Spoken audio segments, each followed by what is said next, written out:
बापरे. लफड़ा तो पक्का बड़ा हुआ है. तो आयफोन पण अद्याप चालू नाही झाला. ये पण असं है. अरे व्लॉग बनवतो काय बनवतो यार मी. एक तरी गोष्ट हो. अपने साथ ऐसा ही होता है रे. बाहर जाए तो पेट्रोल नहीं मिलता है, डीजल नहीं मिलता है, कभी कुछ नहीं मिलता है.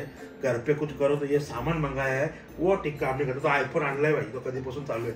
अद्याप तो माझा तो काय हेच करतोय रेकॉर्डिंग काय बोलत ना, डाटा बॅकअपच घेतोय अजून. गाईज दुआ करो, आपापल्या मंदिरात जाऊन सांगा भाई आका जितेकरांचा भला होऊ दे जरा. प्रत्येक अडचण नको, काहीतरी अडचण निघू दे आमची. म्हणू राहिला आता टाईट करायला लागेल बस.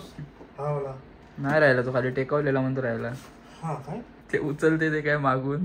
अरे काय फालतूगिरी यार. हे पण नाही बसत गाईज, हे भी नाही बेटर आहे. हे आपला अनबॉक्सिंग सक्सेसफुल आहे का अनसक्सेसफुल आहे काय माहिती बाबा. तुम्ही बताओ. मेरे ख्याल से अनसक्सेसफुल है, अनसक्सेसफुल है. क्या ही बताना उसको.